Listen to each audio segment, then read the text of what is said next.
So guys हम continue करते हैं। ये आपके पास जो है ये एक साइटोक्रोम उसका एटीपी सिंथेस का स्ट्रक्चर है। इसमें आप ये देख सकते हो ये एफओ वाला रीजन है। एफओ वाले रीजन के अंदर हमारे पास क्या होता है, सी सब यूनिट्स।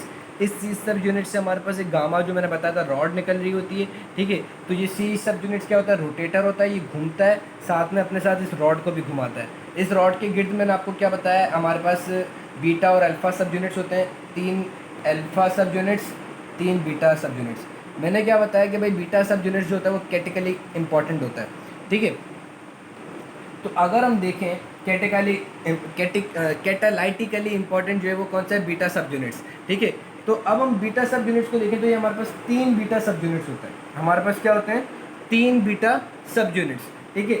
और तीनों बीटा सब यूनिट पे क्या क्या होता है, तीनों बीटा सब यूनिट पे अगर हम देखें तो तीनों बीटा सब यूनिट पे देखने से पहले बेहतर है कि हम एक बीटा सब यूनिट को देख लें। उन बाकी तीनों पर भी सेम ही चीज़ें होगी, ठीक है। जैसे यू कैन सी है कि ये आपके पास 3 बीटा सब यूनिट्स हैं, 1 2 3, ठीक है।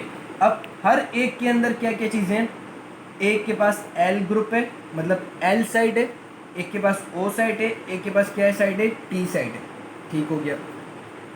अब होता क्या है हमारे पास इनिशियली, हमारे पास इनिशियली ये होता है कि सबसे पहले हमारे पास एडीपी और इनऑर्गेनिक फॉस्फेट, एडीपी और इनऑर्गेनिक फॉस्फेट हमारे पास कहाँ पर आता है, हमारे पास ये आ जाता है सबसे पहले इनिशियली ये हमारे पास आता है ओ वाले रीजन पे। इसमें थोड़ा सा मसला दिखाया हुआ है, इन्होंने डायरेक्टली ओ वाले रीजन से एटीपी निकाल दिए, लेकिन सबसे पहले ओ वाले रीजन पे हमारे पास क्या होती है, एडीपी प्लस इनऑर्गेनिक फॉस्फेट, ये हमारे पास आता है ओ वाले रीजन पे, ठीक है।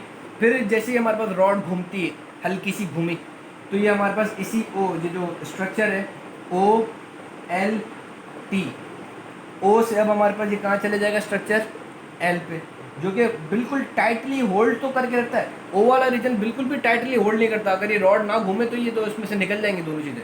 ये एल वाला रीजन टाइटली होल्ड करता है, लेकिन इनको मिला नहीं सकता, ठीक है। फिर जैसे और रॉड घूमेगी तो ये हमारे पास टी वाले रीजन पे आ जाएंगे, और टी वाला रीजन जो होता है वो कैटालाइटिकली एक्टिव होता है, वो उन दोनों को जोड़ देगा और हमारे पास क्या मिल जाएगी, एटीपी। तो अगर आप देखो कि अगर रॉड घूमेगी तो 3 बीटा सब यूनिट्स हैं, और तीनों बीटा सब यूनिट पे ये काम चलेगा। तो वी कैन सी कि देर आर 3 बीटा सब यूनिट्स।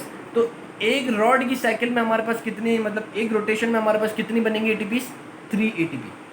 एक रोटेशन में हमारे पास कितनी बनेंगी, 3 एटीपी प्रोजेक्टेड, दैट के हमारे पास जो हाइड्रोजन आइंस आ रहे हैं वो कितने, 10 प्रोजेक्टेड, कि जो हमारे पास हाइड्रोजन आइंस इस एटीपी सिंथेस की तरफ आ रहे हैं वो कितने, 10, ये याद रखना।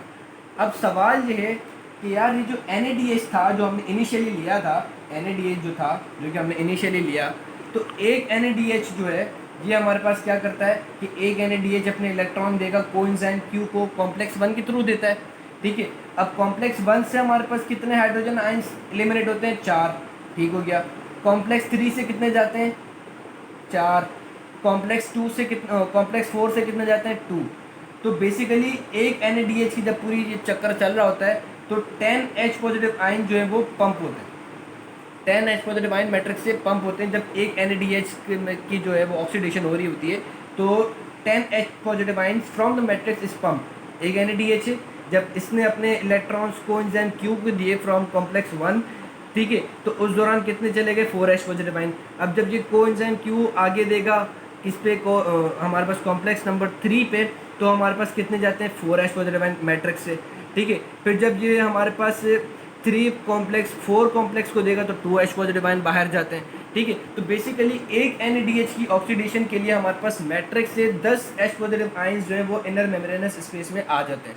तो एक अच्छा जब ये 10 हमारे पास H पॉजिटिव आयन आ जाते हैं इनर मेम्ब्रेनस स्पेस में, तो वो 10 H पॉजिटिव आयन जब ATP सिंथेस से दोबारा मैट्रिक्स में आते हैं तो वो क्या करते हैं, वो 3 ATP प्रोवाइड करा देते हैं, ठीक हो गया। यानी कि 1 NADH गिव्स 3 ATP। इसको कैसे हमें पता पड़ता है, इसको हम डिटरमाइन करते हैं बाय P/O, ठीक है। P/O के थ्रू जो होता है ये हम डिटरमाइन कराते हैं। ये बताता है कि आपकी जो एक ऑक्सीडेशन होती है NADH की, तो उससे आपके पास कितने ATP प्रोड्यूस होते हैं, ठीक। अब ये पुराने दौर में जो था वो रिसर्च में ये था कि 3 ATP प्रोड्यूस होती हैं, अब कहते हैं 2.5 एटीपी प्रोड्यूस होती है। अच्छा, ये 2.5 एटीपी भी कहाँ से आती है कि जो पूरा फ्री एनर्जी चेंज चल रहा होता है उसमें से इतना सा पोर्शन जो है, यानी कि एक एटीपी 1 एटीपी के लिए हमारे पास कितनी है ना एनर्जी रिक्वायर होती है 7.3, तो 3 से लगा लो तो लगभग 22। तो जितना भी पूरी फ्री एनर्जी चेंज आया हुआ होगा उसमें से 22 किलो कैलोरी पर मोल जो है वो हमारे पास यूटिलाइज हो जाएगा किसके अंदर, एटीपी फॉर्मेशन में। Rest of the free energy change goes in heat production या एच पॉजिटिव आयन खींचने में चले जाएगा। ठीक हो गया। उसके बाद ये तो हमने देख लिया NADH का कि भाई NADH हमारे पास 3 एटीपी दे देता है। बात आती है FAD की, किसकी, FAD। अब ये FADH2 हमने कहाँ देखा था, कॉम्प्लेक्स नंबर 2 में। FADH2 हमने कहाँ देखा था, कॉम्प्लेक्स नंबर 2 में। जब ये अपने इलेक्ट्रॉन्स जो है और हाइड्रोजन कोएंजाइम Q को देता है तो इस दौरान कोई आपकी पंपिंग नहीं हो रही। भाई कॉम्प्लेक्स नंबर 2 से आपके हाइड्रोजन आइंस क्या मैट्रिक्स से इंटर मेम्ब्रेनस स्पेस में जा रहे हैं, नहीं जा रहे, क्योंकि फ्री एनर्जी चेंज इतना नहीं है। लेकिन इसने अपने इलेक्ट्रॉन और हाइड्रोजन तो दे दिए ना। अब जब ये साइकिल आगे चलेगी कोएंजाइम Q से, जब ये हमारे पास आगे जाएंगे किस पे, कॉम्प्लेक्स 3 पे, कॉम्प्लेक्स 3 पे चले जाएंगे। भाई साइटोक्रोम Q से हमारे पास कहाँ पे जाते हैं, कॉम्प्लेक्स नंबर 3 पे। तो जब कॉम्प्लेक्स नंबर 3 पे जाएंगे तो कितने हाइड्रोजन आइंस मैट्रिक्स से पंप होंगे, 4। मैट्रिक्स से कितने पंप होंगे, 4 पंप होंगे ना भाई। हमारे पास कॉम्प्लेक्स नंबर 3 कितने पंप करता है मैट्रिक्स से, 4 H पॉजिटिव आइन पंप करता है, तो 4 H पॉजिटिव आइन। चलो भाई यहाँ पर आ गए। जब कॉम्प्लेक्स नंबर 3 से हमारे पास कॉम्प्लेक्स नंबर 4 में चले जाएंगे और 4 से जब ऑक्सीजन की तरफ जा रहे होंगे तो 4 जो है वो कितने hydrogen ions inner membranous space से पंप करता है, 4 जो है वो मैट्रिक्स से कितने हाइड्रोजन आइंस पंप करता है, 2। ठीक है भाई, जब 4 के अंदर जब इलेक्ट्रॉन्स और हाइड्रोजन आ गए, ठीक है, सॉरी इलेक्ट्रॉन्स आ गए हमारे पास साइटोक्रोम C से 4 कॉम्प्लेक्स नंबर 4 के अंदर जब इलेक्ट्रॉन्स आ गए तो ये हमारे पास ऑक्सीजन को दे देते हैं। और उस दौरान क्या होता है कि हाइड्रोजन आइंस जो है वो उससे मैट्रिक्स से पंप आउट होते हैं बाहर की तरफ। तो कितने पंप आउट हुए, 2। ठीक है, तो टोटल कितने हो गए, कॉम्प्लेक्स नंबर 3 से 4, वहाँ से कितने हुए, 2, तो टोटल कितने हो गए, 6। FADH के अंदर हमारे पास कितने आइंस पंप होते हैं, 6। FADH के अंदर जब FADH की ऑक्सीडेशन हम करा रहे हैं, FADH की ऑक्सीडेशन है ना भाई, यहाँ से हमने 2 हाइड्रोजन और 2 इलेक्ट्रॉन लिए कोएंजाइम Q को दिए। हाइड्रोजन तो चल भाई इंटर मेम्ब्रेनस स्पेस में आ गए, 2 इलेक्ट्रॉन फिर हमारे पास साइटोक्रोम उसके कॉम्प्लेक्स नंबर 3 के अंदर गए। जब वो कॉम्प्लेक्स नंबर 3 से साइटोक्रोम C की तरफ जाने लगे तो इसने क्या किया कि मैट्रिक्स से 4 हाइड्रोजन आइंस को पंप करा दिया। इसी तरीके से जब साइटोक्रोम C से हमारे पास कॉम्प्लेक्स नंबर 4 पे गए, 4 से जब इलेक्ट्रॉन्स हमारे पास ऑक्सीजन की तरफ जा रहे थे तो इन्होंने क्या किया, मैट्रिक्स से 2 हाइड्रोजन आइंस पंप करा दिए। तो इस तरीके से टोटल हमारे पास कितने हाइड्रोजन आइंस पंप हुए फॉर 1 FADH, 6। तो ये जो 6 H पॉजिटिव आइंस है, क्या अब ये जब इस ATP सिंथेस से आएगा तो ये भी क्या 3 ATP देगा, नहीं। जाहिर सी बात है भाई, 10 हाइड्रोजन आइंस 3 ATP दे रहे थे, तो क्या 6 हाइड्रोजन आइंस भी 3 ATP देंगे क्या, नहीं। तो वो कितने देते हैं, वो हमारे पास 6 हाइड्रोजन आइंस जो हैं, 6 हाइड्रोजन आइंस जो हैं, जब ये हमारे पास ATP सिंथेस से नीचे जाएंगे तो ये हमारे पास कितनी ATP देते हैं, 2 ATP। तो फिर यार कोई एक एग्जैक्ट फिगर बता दो ना कि भाई इतने हाइड्रोजन आइंस आएंगे तो इतनी ATP प्रोड्यूस होगी, इतनी मगजमारी। तो याद रखना 4 H पॉजिटिव आइन जब अगर ATP सिंथेस से आएंगे तो 1 ATP प्रोड्यूस होगी। ठीक है, तो जाहिर सी बात है अगर 8 H पॉजिटिव आइंस आए तो हमारे पास कितनी प्रोड्यूस हुई, 2 ATP। लेकिन आपने बोला कि यहाँ पे तो हम 6 को भी कह रहे हैं कि भाई 6 H पॉजिटिव आइन आए तो 2 ATP प्रोड्यूस हुई। तो ये है हिसाब लेटेस्ट, ये है हिसाब कितना लेटेस्ट। इसके हिसाब से FADH हमारे पास देता है 1.5 ATP और 12 H पॉजिटिव आइन आए तो 3 ATP हुई, ये भी लेटेस्ट हिसाब है। लेकिन हमने देखा था कि भाई 10 H पॉजिटिव आइन पे जो है वो 3 ATP आ रहा था NADPH के तौर पे। तो वहाँ पे अगर हम इस लेटेस्ट हिसाब किताब को उधर इम्प्लीमेंट करें तो वहाँ पे फिर 3 ATP नहीं, 10 के ऊपर 3 नहीं मिलेगी, उसके ऊपर हमें कितनी मिलेगी, 2.5। लेकिन फॉर कन्वीनियंस हम यही करते हैं कि भाई 10 H पॉजिटिव आइन आ रहे हैं, 3 ATP मिलती है। हम पुराने ज़माने को ज़्यादा फोकस करते हैं, नए को नहीं करते। ठीक हो गया। So now just we are ending it. ठीक है, अब हमारे पास क्या होते हैं कि देर आर सर्टेन इनहिबिटर्स जो कि इन कॉम्प्लेक्सेस को क्या कराते हैं, इनहिबिट करा देते हैं, जिसकी वजह से क्या होता है हमारे पास इलेक्ट्रॉन्स आगे ट्रांसफ़र नहीं होते, एटीपी जो है वो हमारे पास आगे प्रोड्यूस नहीं होता। तो वो कौन कौन से इनहिबिटर्स हैं, एक सेकंड में आपको दिखाता हूँ। These are the inhibitors, amytal, rotenone, ठीक है, और पियरसिडिन ए। रोटिनोन फिश पॉइजन से आता है, ठीक है। ये आपको बस ये याद रखना है कि ये जो तीन जो नाम है ये किसको ब्लॉक करता है, ये कॉम्प्लेक्स वन को ब्लॉक कर रहा है, ठीक है। Site one, complex one, site one इसको हम क्यों बोल रहे हैं कि भाई ये तीन, अच्छा ये मैंने बताया नहीं, there are 3 sites for production of ATP. 3 sites मुराद के वो कौन कौन से कॉम्प्लेक्सेस होंगे जो कि हाइड्रोजन आइंस को पंप कर रहे हैं। तो कॉम्प्लेक्स नंबर 1 हाइड्रोजन आइंस को पंप करता है, 3 पंप करता है और 4 पंप करता है। तो साइट 1 कौन सी हुई, कॉम्प्लेक्स नंबर 1। साइट 2 कौन सी होगी, कॉम्प्लेक्स नंबर 3। और साइट 3 कौन सी होगी, कॉम्प्लेक्स नंबर 4, ठीक है। तो these are the sites where H positive ions are pump and which are capable of producing ATP. कैसे एटीपी प्रोड्यूस करेंगे कि भाई इन्होंने H पॉजिटिव आइन पंप करवाए और फिर जब वो कॉम्प्लेक्स नंबर 5 से जाएंगे तो वो एटीपी प्रोड्यूस करेंगे, ठीक। अब साइट 2 को हमारे पास क्या होता है, एक एंटीबायोटिक होती है एंटीमाइसिन ए, वो ब्लॉक करती है, ठीक है। उसके बाद साइट 3 जो है उसको हमारे पास बहुत इंपॉर्टेंट है, साइट 3 की जो वो इनहिबिशन है वो बहुत ज़्यादा इंपॉर्टेंट है। क्यों, उसको ब्लॉक करता है साइनाइड, कार्बन मोनोऑक्साइड और सोडियम अजाइड। साइनाइड पॉइजनिंग बहुत इंपॉर्टेंट है, साइनाइड पॉइजनिंग बहुत ज़्यादा इंपॉर्टेंट है, उसको मैं थोड़ा सा भी आपको बताता हूँ डिटेल में थोड़ा सा, बस now we are just on verge to end the topic. Cyanide poisoning क्या करता है, साइनाइड जो है ये हमारे पास क्या कराता है, ये हमारे पास साइट कॉपर को रिमूव करा देता है। ये हमारे पास क्या करता है, कॉपर को और है ना साइटोक्रोम ऑक्सीडेज A1 और A3 को जो इनहिबिट करा देता है। ये साइनाइड क्या करता है, साइनाइड हमारे पास साइटोक्रोम को इनहिबिट करा देता है कि वो फिर हमारे पास जो है ना हाइड्रोजन ऑक्सीजन को इलेक्ट्रॉन नहीं दे सकते। साइनाइड क्या कराता है कि भाई जो हमारे पास साइटोक्रोम A1 और A3 जो होता है इसको इनहिबिट करा देता है, इसके या तो कॉपर आइंस के साथ कुछ है ना बाइंडिंग वगैरह कर देता है या इसको इनहिबिट करा देता है। इसको इनहिबिट कराएगा तो ये क्या ऑक्सीजन के साथ ये इलेक्ट्रॉन ट्रांसफ़र होंगे, नहीं होंगे। जब इलेक्ट्रॉन ट्रांसफ़र नहीं होंगे तो आपकी एटीपी नहीं बनेगी, भले वो 8 H पॉजिटिव आयन आपकी मैट्रिक्स में आ गए, जब तक इसको इलेक्ट्रॉन ट्रांसफ़र नहीं होगा आपकी एटीपी नहीं बनेगी, ठीक। तो इससे तो सेल भाई नेक्रोसिस हो जाएगी, एटीपी नहीं मिलेगी तो इंसान मर जाएगा, सेल डेथ हो जाएगी। तो फिर क्या होता है, फिर हमारे पास इसको बचाने के लिए हम क्या देते हैं, हम नाइट्राइट आइंस देते हैं। हम क्या देते हैं, नाइट्राइट आइंस। नाइट्राइट आइंस क्या कराते हैं कि वो हमारे पास ये नाइट्राइट आइंस क्या कराते हैं, ये हमारे पास हेमोग्लोबिन को, किसको, हेमोग्लोबिन में जो आयरन स्टेट है 2+, उसको कन्वर्ट करा देते हैं Fe3+ के अंदर, ठीक है।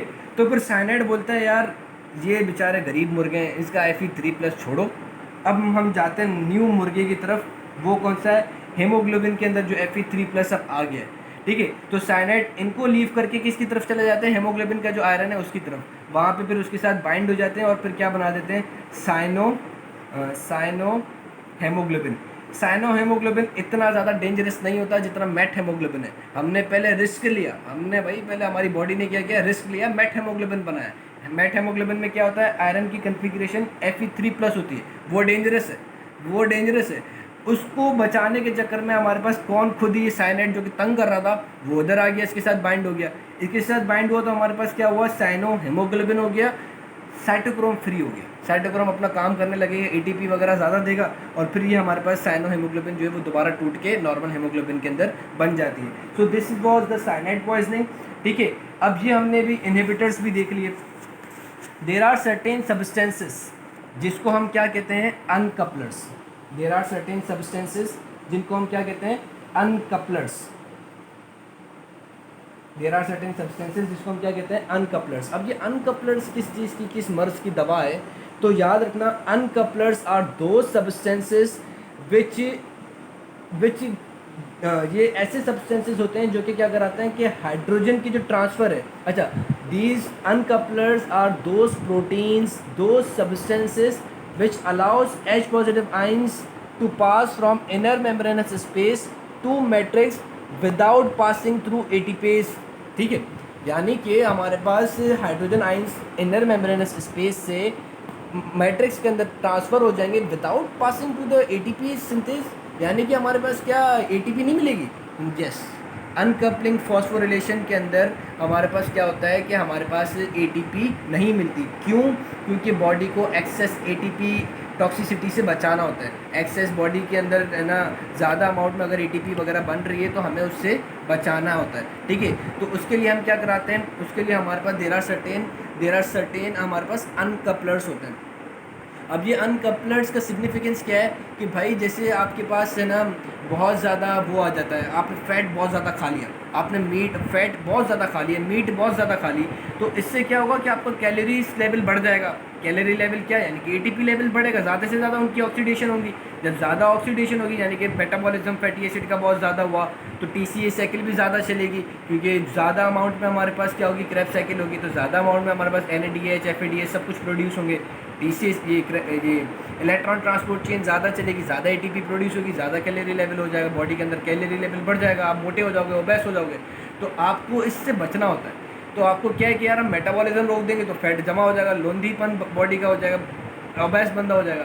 अब बंदे को ओबेस भी नहीं होना, कैलोरी भी नहीं बढ़ानी, मेटाबॉलिज्म भी करना है, तो ये कैसे हो? मेटाबॉलिज्म होगा।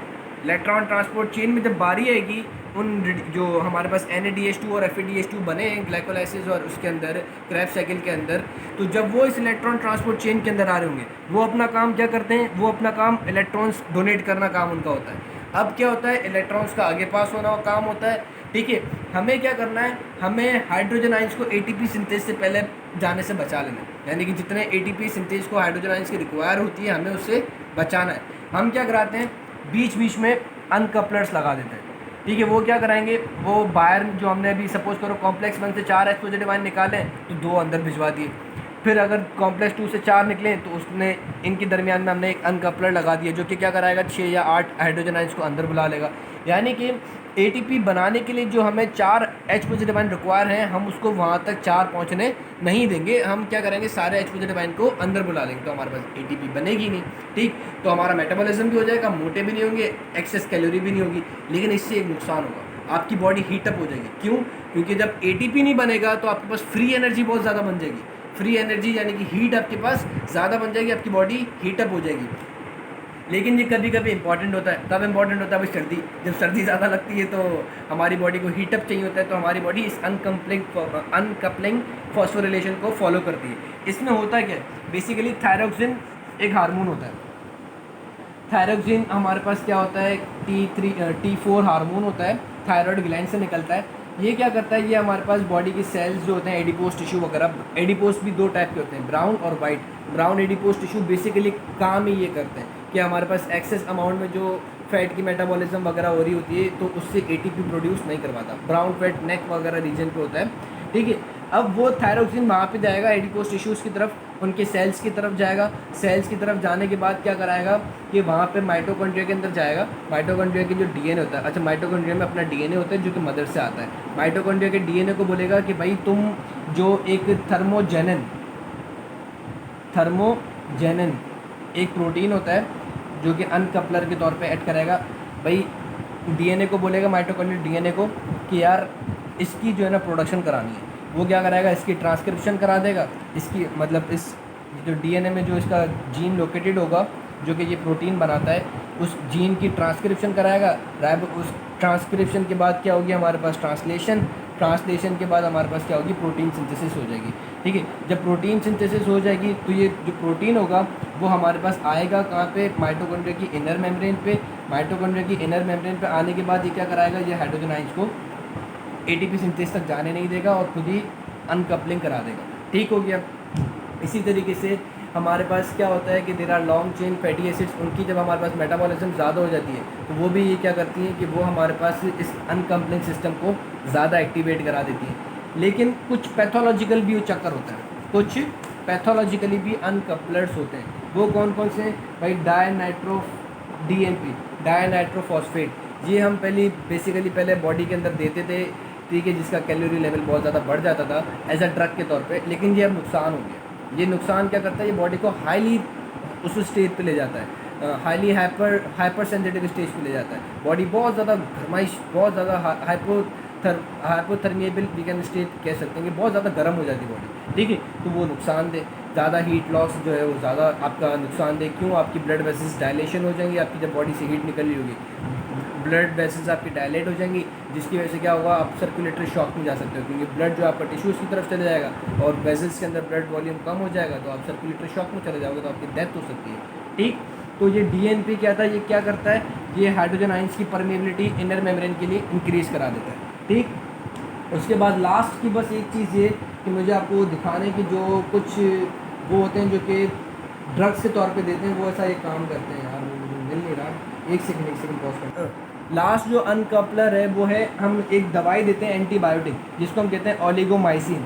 ये ओलिगोमाइसिन क्या करता है, ये ओलिगोमाइसिन जो होता है वो हमारे पास एटीपी सिंथेस के साथ एक्ट कर जाता है, मतलब एटीपी सिंथेस के साथ ब्लॉक कर देता है, कंबाइन होने के बाद एटीपी सिंथेस को ब्लॉक कर देता है, तो एटीपी की सिंथेसिस नहीं होती। तो ये भी हम देते हैं जब हमारे पास बॉडी का कैलोरी लेवल जब बढ़ जाता है, तो हम ये ओलिगोमाइसिन वगैरह देते हैं। So this was the complete important chapter of carbohydrate metabolism, ठीक है, और किसी भी मेटाबॉलिज्म के लिए बहुत इंपॉर्टेंट चैप्टर था।